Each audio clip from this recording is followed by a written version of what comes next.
ओम शांति। 24/3/2021 प्रातः मुरली। ओम शांति। बाप दादा मधुबन।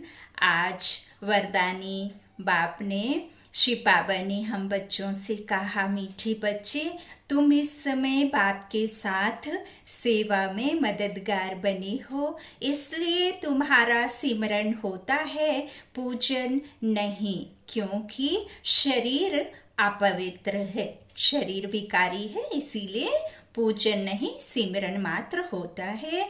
प्रश्न है, कौन सा नशा तुम बच्चों की बुद्धि में निरंतर रहना चाहिए? उत्तर है, हम शिव बाबा के बच्चे हैं, उनसे राजयोग सीख स्वर्ग की राजाई का वर्षा लेते हैं। यह नशा तुम्हें निरंतर रहना चाहिए। विश्व का मालिक बनना है तो बहुत खबरदारी से पढ़ना और पढ़ाना है, कभी भी बाप की निंदा नहीं करानी है, किसी से भी लड़ना झगड़ना नहीं है। तुम कौड़ी से हीरे जैसा बनते हो तो अच्छी रीति धारणा करनी है। गीत है जो पिया के साथ है। ओम शांति। बच्चों ने समझा जो बाप के साथ है वो बाप दादा के साथ है। अभी तो डबल है ना। यह अच्छी तरह समझाया जाता है, ब्रह्मा द्वारा परम पिता परमात्मा शिव स्थापना कैसे करेंगे वह तो जानते नहीं है, तुम बच्चे ही जानते हो। उनको अपना शरीर है नहीं, कृष्ण को तो अपना शरीर है। ऐसे तो कहा नहीं जा सकता कि परमात्मा श्री कृष्ण के शरीर द्वारा नहीं। हाँ, कृष्ण तो है सतयुग का प्रिंस, श्री कृष्ण तो यहाँ हो ही नहीं सकता, क्योंकि वो तो सतो प्रधान अवस्था, कर्मातीत अवस्था में प्राप्त हो करके जो सतयुग में जन्म लेने वाला पहला प्रिंस है, तो यहाँ तो वो हो ना सके। तो सतयुग का प्रिंस है। परम पिता परमात्मा ब्रह्मा द्वारा स्थापना कराते हैं, ब्रह्मा द्वारा स्वयं ईश्वर स्थापना कराते हैं, तो जरूर ब्रह्मा में प्रवेश करना पड़े, और कोई उपाय है नहीं, और बूढ़ा तन नहीं होगा।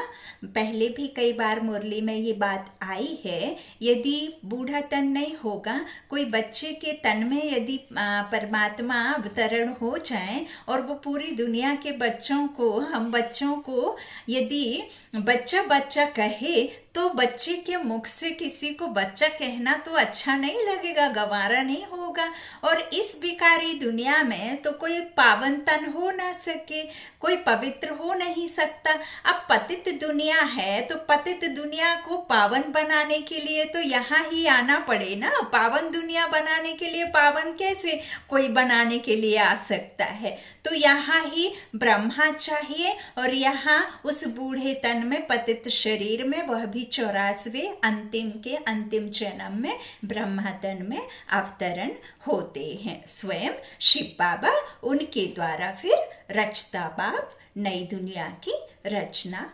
कराते हैं। बाबा कहते हैं प्रेरणा आदि की बात नहीं है, प्रेरणा से तो काम नहीं चलेगा। बाबा कहते हैं बाप ब्रह्मा द्वारा सब समझा देते हैं। विजय माला, जिसको रुद्र माला कहा जाता है, जो मनुष्य पूजते हैं, सिमरते हैं, तुम बच्चे समझते हो, यह रुद्र माला सिर्फ सिमरी जाती है, पूजी नहीं जाती। रुद्र माला सिमरते हैं। मेरू तो कहा जाता है ब्रह्मा सरस्वती को, बाकी माला हुई बच्चों की। बाबा कहते हैं विष्णु की माला तो एक है, पूजी जा सकती है। विष्णु की माला जब सर्वात्माएं, जितने भी सतयुगी आत्माएं जन्म लेती हैं, वो पूज्य स्वरूप होती है ना। मंदिर में स्थापित कौन होता है? जो पूज्य स्वरूप होते हैं। तो स्थापित देवी देवता फिर बाद में चंद्रवंशी में आते हैं, वही है ना। तो बाबा कहते हैं कि उसे फिर मेरू तो कहा जाता है, लेकिन ब्रह्मा सरस्वती को बाकी तो बच्चों की माला। तो विष्णु की माला एक है और उसे ही फिर पूजा जा सकता है। इस समय तुम पुरुषार्थी हो, पूज्य नहीं हो। हाँ? पुरुषार्थी हो, तुम्हारा सिमरन होता है। अंत में आत्माओं की माला है या जीव आत्माओं की, यह भी समझने की बात है। प्रश्न उठेगा ना, विष्णु की माला तो कहेंगे चैतन्य जीव आत्माओं की माला। अभी हम यहाँ चैतन्य आत्मा खुद को समझते हैं ना, तो चैतन्य आत्माओं की माला। लक्ष्मी नारायण पूजे जाते हैं ना, क्योंकि उन्हों की आत्मा और शरीर दोनों पवित्र हैं, तो उन्हें पूजा जाता है। रुद्रमाला वह तो सिर्फ आत्माओं की है, क्योंकि शरीर तो अपवित्र है, इसीलिए उन्हें सिमरन किया जाता है। हाँ, अपवित्र शरीर है, सिर्फ आत्माएं ही पुरुषार्थी हैं, जो कि ब्राह्मण को, अपना ब्राह्मण धर्म को अपने में धारण किया है। माना आत्मा को विकार कोई टच ना कर पाए, विकारों से मुक्त करने का पुरुषार्थ है ना। कर्मातीत अवस्था प्राप्त होकर तब फिर जब कर्मातीत अवस्था सतो प्रधान अवस्था हो जाए, तब ये विकारी तन छूट फिर पवित्र तन मिले, वो भी आदि में ड्रामा हो तब। तो बाबा कहते हैं इस तरह से। परंतु जो रुद्र माला पूजी जाती है, लेकिन बाबा कहते हैं जब नाम ही है सिमरनी, है ना, तो अभी तो हम आत्माएं हैं, तो उसे फिर कैसे पूजा जा सकता है। बाबा कहते तुम कहते हो रुद्रमाला पूजी जाती है, परंतु नहीं, पूजी नहीं जाती। जब नाम ही है सिमरनी, तो जो भी दाने हैं वह तुम बच्चों के सिमरन होते हैं। बाबा कहते हैं जब शरीर में हैं दाने तो ब्राह्मणों के हैं। हाँ, शरीर में है तो बाबा कहते हैं सिमरन किसको करते हैं, यह तो किसी को पता नहीं है। यह है ब्राह्मण जो भारत की सेवा करते हैं, उनको याद करते हैं। जगत अम्बा देवियां आदि बहुत हैं, उनको याद करना चाहिए। क्वेश्चन बाबा का है तो पूजने लायक लक्ष्मी नारायण बनते हैं। बाबा कहते हैं तुम नहीं, क्योंकि तुम्हारे शरीर अभी पतित हैं। आत्मा पवित्र है, परंतु वह पूजी नहीं जा सकती। बाबा कहते हैं सिमरी जा सकती है। कोई भी तुमसे पूछे तो समझा हुआ होना चाहिए, तुम हो ब्राह्मणिया। बाबा कहते तुम्हारे यादगार देवियों के रूप में है, तुम श्रीमत पर खुद पावन बनते हो। यह माला फर्स्ट ब्राह्मणों की समझी जाए, फिर देवताओं की, ब्राह्मणों के बाद फिर देवता। विचार सागर मंथन करने से रिजल्ट निकलेगी। जब आत्माएं सालिग्राम रूप में हैं तब पूजी जाती हैं। शिव की पूजा होती है तो सालिग्राम की भी होती है, और सालिग्राम हमारा आत्माओं का जो है प्रतिचिन्ह है। शिव बीच में और बाकी बगल में जो लगी रहती हैं सालिग्राम अर्थात आत्माओं। तो बाबा कहते हैं सालिग्राम रूप में है तब पूजी जाती है। शिव की पूजा होती है तो सालिग्राम की भी होती है, क्योंकि आत्मा पवित्र है, शरीर नहीं। सिमरन सिर्फ तुम्हारा किया जाता है। क्यों?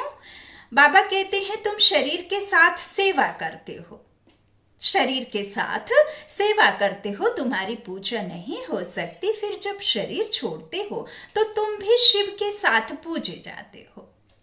शिव की तो है ही, वो तो है ही नंबर 1, लेकिन शिव के साथ फिर पूजे जाते हो। विचार किया जाता है ना, तुम इस समय ब्राह्मण हो, शिव बाबा भी ब्रह्मा में आते हैं, तो ब्रह्मा भी साकार में है। तुम मेहनत करते हो, यह माला जैसे साकारी है। ब्रह्मा सरस्वती और तुम ज्ञान गंगाएं हो। ज्ञान मुख के द्वारा ही निकलता है ना, तो यही फिर ज्ञान गंगा। ज्ञान सागर बेहद का बाप ज्ञान दाता, ज्ञान सागर ज्ञान दाता भी है। वो ब्रह्मा मुख वंशावली, ब्रह्मपुत्र नदी के द्वारा ज्ञान को दे करके फिर ज्ञान गंगाएं निकलती हैं। तो बाबा कहते हैं इस तरह से तुमने भारत को, तुम सब ज्ञान गंगाएं हो, तुमने भारत को स्वर्ग बनाया। यह रुद्र यज्ञ रचा जो पूजा करते हैं, उसमें सिर्फ शिव और सालिग्राम होते हैं ना। बाबा कहते हैं उनमें ब्रह्मा सरस्वती का अथवा तुम बच्चों का नाम नहीं है। रुद्र अभिषेक, शिव अभिषेक सभी ने देखा, भक्ति काल में किया, अभी भी कई कई करते हैं, अटेंड करते हैं, जाते हैं। तो उसमें देखा है ना आपने, उसमें ऐसा कोई ब्रह्मा सरस्वती या इस तरह से कुछ भी नहीं, सिर्फ शालिग्राम और शिव।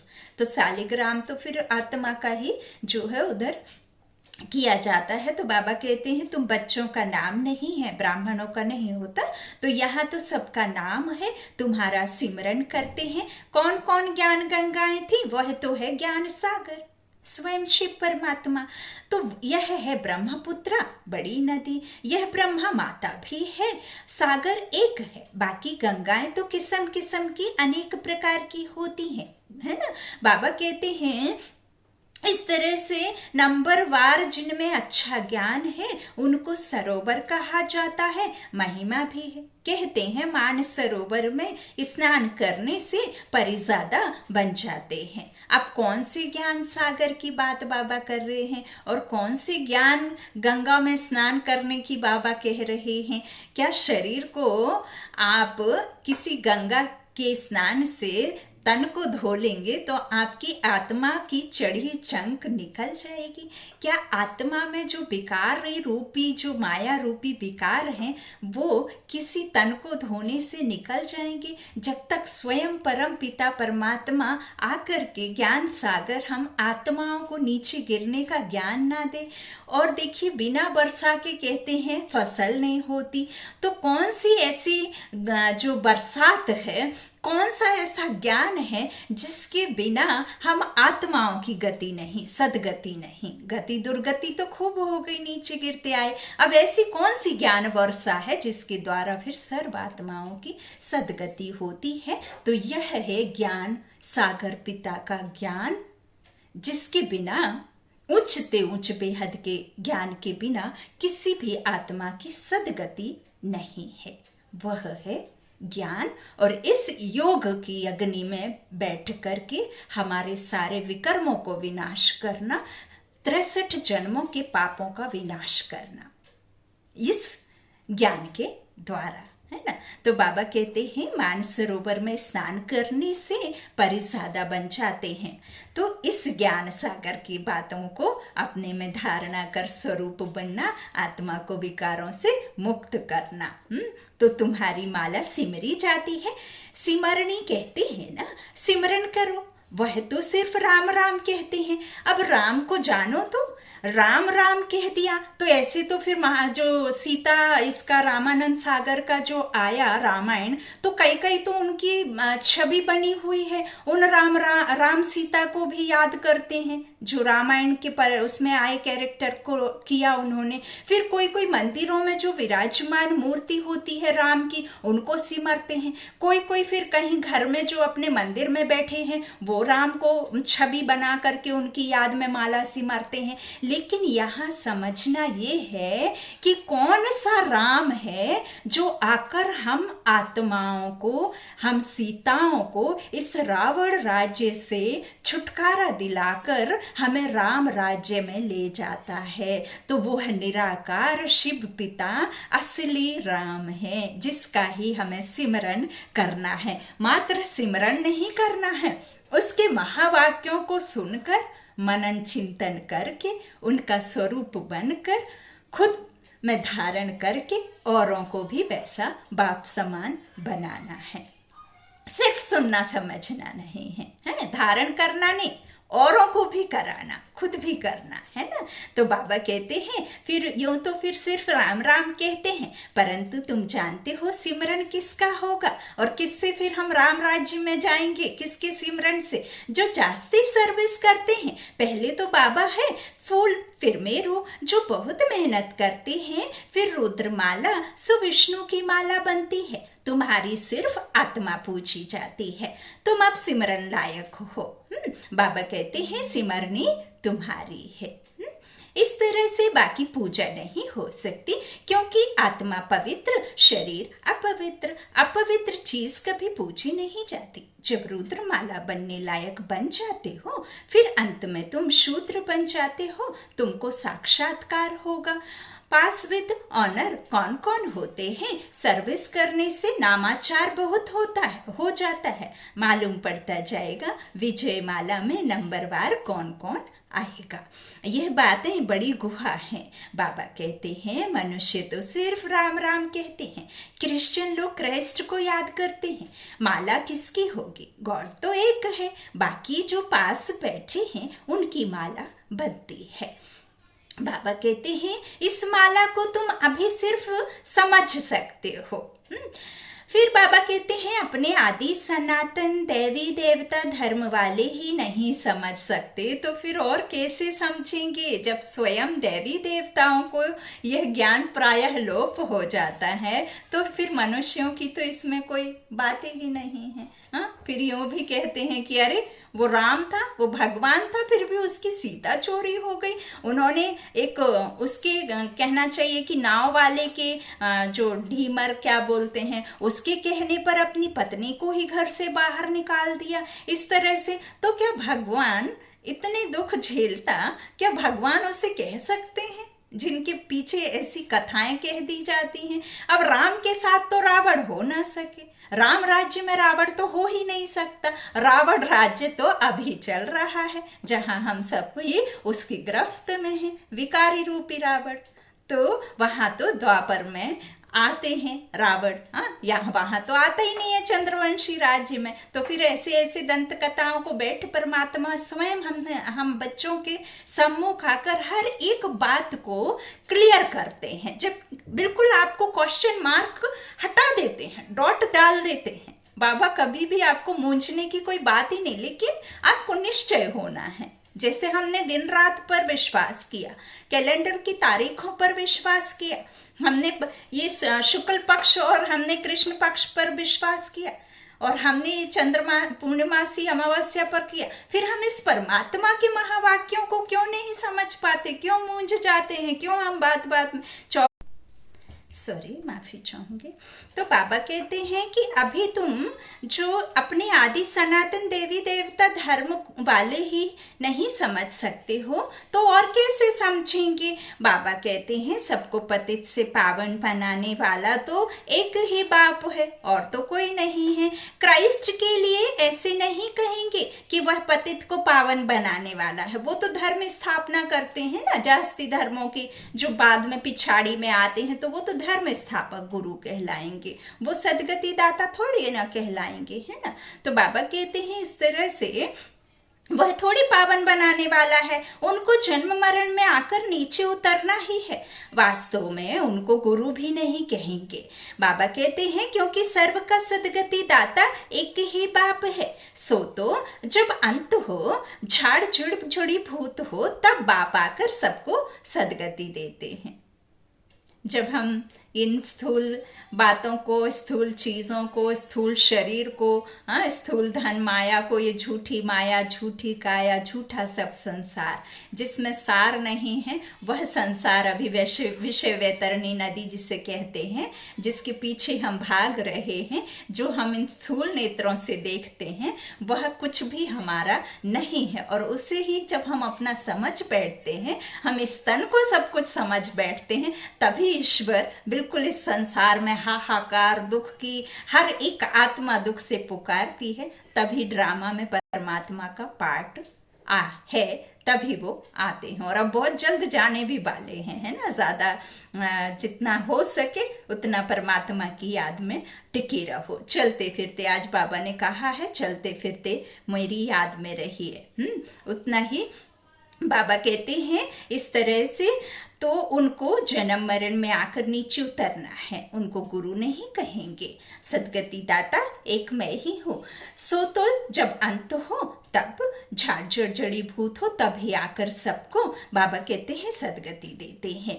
आत्मा ऊपर से आती है धर्म की स्थापना करने, उनको तो जन्म मरण में आना ही है।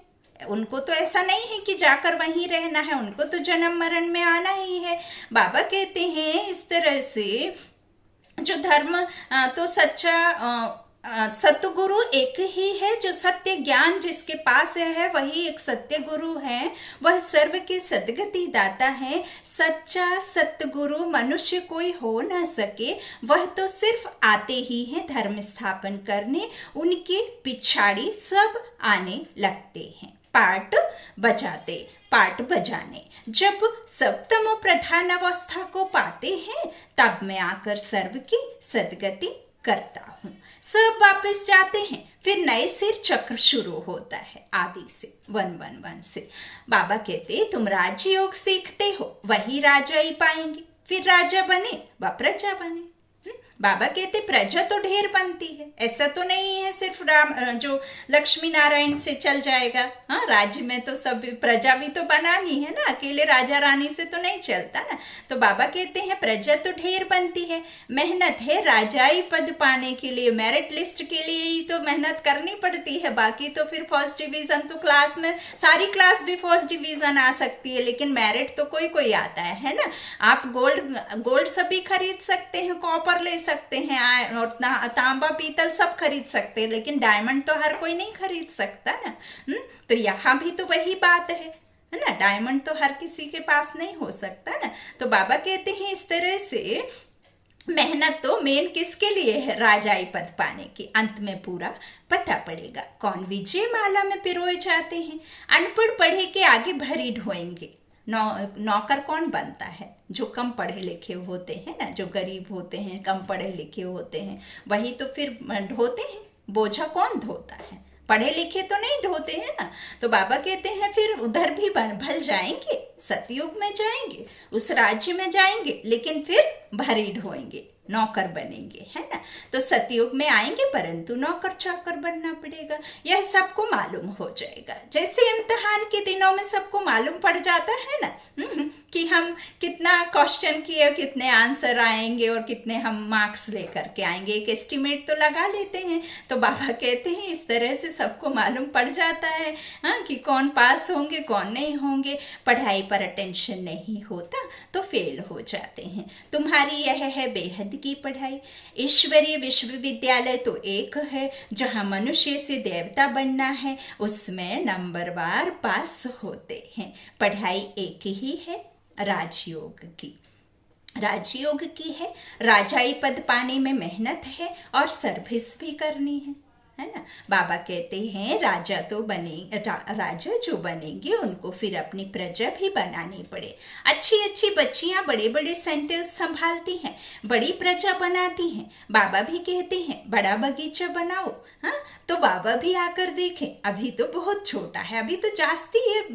ईश्वरीय विश्वविद्यालय जो बाबा कहते हैं अभी तो इसका वृक्ष बहुत जास्ती बढ़ना है, बहुत वृद्धि होनी है। और बाबा ने यह बात भी कही है अभी तो ऐसा भी समय है विकारों की और अधिकता होगी, और जास्ती विकार होंगे दुनिया में। तभी तो फिर जल्दी जल्दी मृत्यु और जल्दी जल्दी जो जन्म हो रहे हैं ना, तो कोई तो न्यू बॉर्न बेबी 2-2 साल में एक बार मर के जिंदा पैदा भी होंगे। तो जो बहुत जास्ती जन्म और जास्ती मृत्यु, तो अभी वो समय चल रहा है, क्योंकि अब पूरा परम धाम खाली होना है, तभी तो फिर पावन पवित्र आत्माएं जा सकेंगी ना, नहीं तो कैसे जाएंगी। तो ये सब बातें जो है ना समझने की हैं। कोई बाबा की कई फिर ऐसे भी समझते हैं कि बाबा तो सदैव यही विनाश की बात करते हैं, है ना, ऐसे भी कहते हैं। भगवान होके शुभ शुभ नहीं बोलते हैं, मन में कुछ भी आ जाता है ना। तो बाबा कहते हैं इस तरह से बड़ा बगीचा बनाओ, तो बाबा भी आकर देखें। बॉम्बे में तो लाखों हो जाएंगे, सूर्यवंशी तो सारी डिनाइस्टी होती है तो ढेर हो जाएंगे। जो मेहनत करते हैं वे राजा बनते हैं, बाकी तो प्रजा बनती जाएगी। गाया भी हुआ है, हे प्रभु तेरी सदगति की लीला अपरंपार है, महिमा है ना, महिमा अपरंपार। तुम कहते हो वाह बाबा, आपकी गति मत सब कुछ न्यारी है। बाबा कहते हैं सर्व के सदगति करने की श्रीमत यह सबसे न्यारी और प्यारी है। ऐसा जादू कोई नहीं कर सकता ना, जो नर से नारायण बना सके, मनुष्य से देवता बना सके। हाँ, यूँ तो फिर इस संसार में मरे हुए को भी जिंदा कर सकते हैं, जादू चल गए हैं आजकल, तो मैजिक चल गए हैं, लेकिन बाबा ये वाला जादू नहीं। बाबा तो मनुष्य से देवता बनाने का जादू आता है, और उसे तो हम आत्माओं का पूरा नॉलेज है इस मनुष्य सृष्टि झाड़ का, है ना। तो बाबा कहते हैं इस तरह से सबसे न्यारी है, बाप साथ में ले जाते हैं, छोड़ नहीं जाते हैं। निराकारी आकारी साकारी लोक को भी नहीं जानते। हाँ, बाबा कहते सिर्फ सृष्टि के आदि मध्य अंत को जानना, वह भी कंप्लीट नॉलेज नहीं, पहले तो। और बाबा कहते हैं कि इस सारे सृष्टि चक्र को जानने से तुम चक्रवर्ती राजा बनते हो, तो यह सब कितनी समझने की बातें हैं, कोई छोटी बात तो नहीं है। वह तो कह देते शिव नाम रूप से न्यारा है, नाम रूप से न्यारा कह देते, तो चित्र भी है, फिर भी कहते नाम रूप से न्यारा, तो फिर कह देते सर्वव्यापी है, ऐसा भी कह देते। तो एक एमपी ने कहा था कि यह मैं नहीं मानता कि ईश्वर सर्वव्यापी है, तो मनुष्य एक दो को मारते हैं, क्या यह ईश्वर का काम है? क्या ईश्वर मारता है? यदि ईश्वर ही दुख देता तो उसे क्यों बुलाते हैं? हर दुख में, हर परेशानी में, हर मुश्किल में यदि वो दुख ही देता तो उसे कोई भी नहीं पुकारता। वो दुख नहीं देता। बाबा कहते हैं आपके कर्म आपके साथ चलते हैं, जो धर्मराज मेरे साथ साथ चलता है, मैं किसी को दुख नहीं देता, मैं तो उल्टा तुम्हें दुखों से बाहर निकालने के लिए आया हूँ। तो बाबा कहते हैं इस तरह से कह देते और फिर एक दो को मारते रहते, तो क्या यह ईश्वर का काम है? बाबा कहते आगे चलकर इन बातों को समझेंगे जब तुम्हारी भी वृद्धि होगी। बाबा कहते हैं इस तरह से बाबा ने रात को भी समझाया, जो अपने को होशियार समझते हैं वह ऐसे ऐसे पत्र लिखें। बाबा कहते हैं यह पूरी नॉलेज क्या है उनको समझाना चाहिए। लिख सकते हो, हम पूरी नॉलेज दे सकते हैं, मूल वतन की नॉलेज दे सकते हैं, निराकार बाप का भी परिचय दे सकते हैं, फिर प्रजापिता ब्रह्मा और उनके ब्राह्मण धर्म के बारे में भी समझा सकते हैं। लक्ष्मी नारायण, फिर राम सीता, उन्हों की डिनाइस्टी कैसे चलती है, फिर उनसे राजाई कौन छीनते हैं, उनकी डिनाइस्टी कैसे चलती है और फिर उनसे कौन राजाई छीनते हैं, वह स्वर्ग कहाँ गया, जैसे कहा जाता है नर्क कहाँ गया, तो खत्म हो गया, स्वर्ग भी खत्म हो गया है ना, अभी तो नहीं है।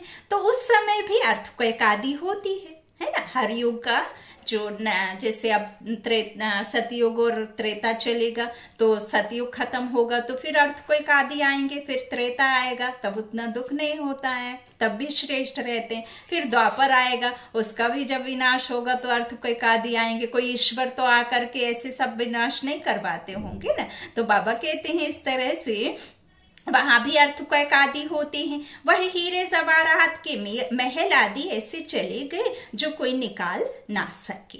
सोने हीरे के जवाहरात के महल कभी नीचे से निकले नहीं है ना। तो सोमनाथ आदि का मंदिर तो बाद में बना है। बाबा कहते हैं उनसे तो उनके घर ऊंचे होंगे।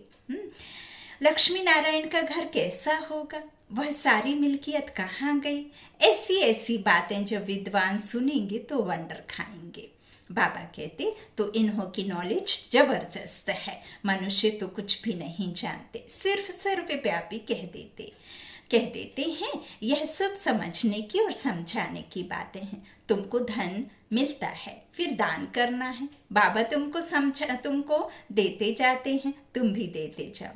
अब कौन सा धन देने की बात बाबा कह रहे हैं? ज्ञान धन, ज्ञान रतन है ना, जो खुद तो बाबा हमको देते हैं और आपको मिला तो आप भी उन्हें देते जाओ, है ना। तभी तो अखुट खजाना ज्ञान का कहते हैं ना, अखुट खजाना, जितना खर्च होता है उतना बढ़ता है ना। तो बाबा कहते हैं बाबा तुमको देते जाते हैं, तुम भी देते जाओ, यह अखुट खजाना है। सारा मदार जो है धारणा पर है, जितनी धारणा करेंगे उतना उच्च पद पाएंगे। ख्याल करो कहाँ कौड़ी और कहाँ हीरा, पहले हम क्या थे और अब हम क्या बने हैं। जरा सोचो तो हमें कौन मिला है जिसे अभी भी भगवान की चाहत में भगवान के लिए दर दर भटक रहे हैं, ठोकर खा रहे हैं, हाहाकार मचा हुआ है, भगवान भगवान ईश्वर ईश्वर बचाओ बचाओ के नारे लगाते हैं।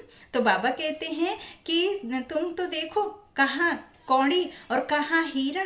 तो हीरे का मूल्य बाबा कहते हैं सबसे जास्ती है, कौड़ी का मूल्य सबसे कम। अभी तुम कौड़ी से हीरा बनते हो, यह बातें कभी किसके स्वप्न में भी ना आए।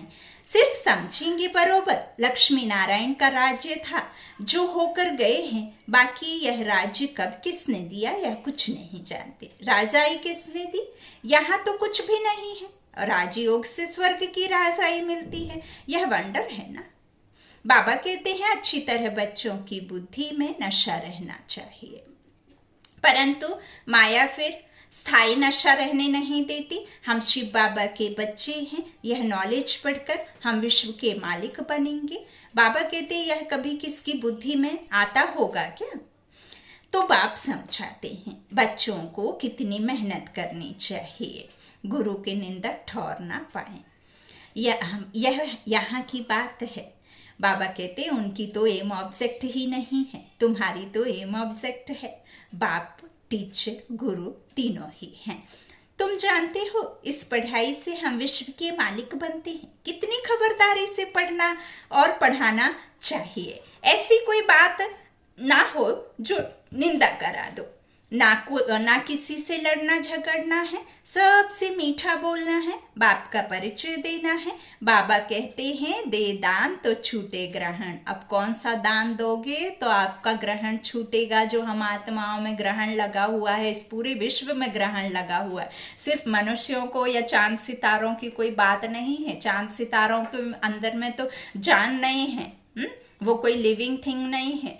हम आत्माओं में ये दुख का जो ग्रहण लगा है ना, तो विकारों का दान देंगे तब ग्रहण छूटेगा। ये पूरी दुनिया को ही, संसार को ही ग्रहण लगा है। तो जब ये विकार खत्म हो, ये विकारों का, जब हम अपनी अच्छी सोच, अच्छे विचार, पॉजिटिविटी से भर जाएं, दैवी गुणों से भर जाएं, हम ये 5 विकारों से एकदम मुक्त हो जाएं, जब ये दान देंगे तब फिर हम ग्रहण से छूटेंगे। अभी तो रावण राज्य में पूरी दुनिया को ही ग्रहण लगा है। दे दान तो छूटे ग्रहण। बाबा कहते हैं इस तरह से नंबर 1 दान है देह अभिमान। इस समय तो तुम आत्मा अभिमानी हो और परमात्मा अभिमानी हो। देह और परमात्मा अभिमानी, देह से न्यारा। हाँ, तो बाबा कहते हैं अभी बनते हो तुम देही अभिमानी और परमात्मा अभिमानी बनते हो। यह अमूल्य जीवन है। बाप कहते हैं कल्प कल्प हम तुमको ऐसे पढ़ाने आते हैं, कोई पहली बार नहीं आया हो, फिर तुम भूल जाते हो। यह भी ड्रामा में नूंद है। बाबा कहते हैं अच्छा, अब बाबा का रात्रि का विश्राम शुरू हो गया। बिल्कुल भी नहीं भूलना है, रात्रि सबको विश्राम करना है, बाबा का याद प्यार लेना है, बाबा की नमस्ते लेनी है और बाबा को साथ लेकर रात्रि विश्राम करना है। यह बात आज बाबा ने अव्यक्त बाप दादा मिलन में कही है।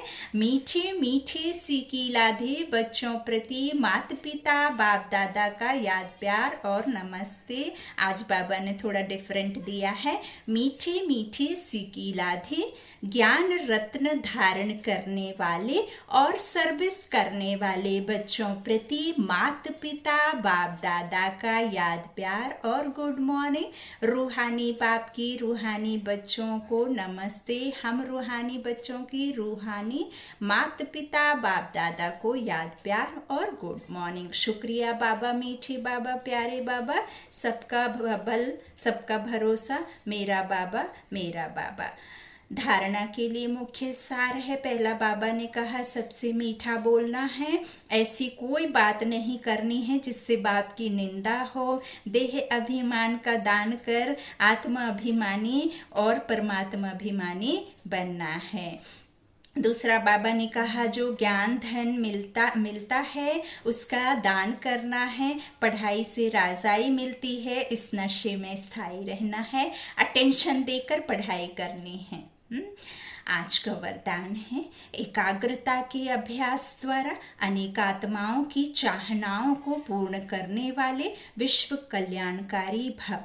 सर्व आत्माओं की चाहना है कि भटकती हुई बुद्धि व मन चंचलता से एकाग्र हो जाए। तो उनकी इस चाहना को पूर्ण करने के लिए पहले आप स्वयं अपने संकल्पों को एकाग्र करने का अभ्यास बढ़ाओ। निरंतर एक रस करने का अभ्यास बढ़ाओ और निरंतर एक रस स्थिति में एक बाप दूसरा ना कोई, इस स्थिति में स्थित रहो।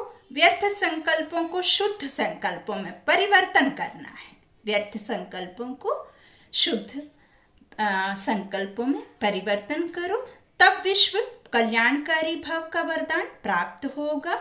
आज का स्लोगन है ब्रह्मा बाप समान गुण स्वरूप, शक्ति स्वरूप और याद स्वरूप बनने वाले ही सच्चे ब्राह्मण हैं। आज का स्लोगन है ब्रह्मा बाप समान गुण स्वरूप, शक्ति स्वरूप और याद स्वरूप बनने वाले ही सच्चे ब्राह्मण हैं। बाबा ने कहा भी है कि आज के समय में देखिए हर एक आत्मा दुखी है, अशांत है, परेशान है और हर एक आत्मा यह चाहती है कि मैं शांत रहूं, सुखी हो जाऊं और परेशानियों से मुक्त हो जाऊं, लेकिन उन्हें वह रास्ता नहीं पता कि इस विश्व पर कैसे शांति होगी, वो आत्माओं को शांति कैसे मिलेगी, वो कैसे सुखी होंगे।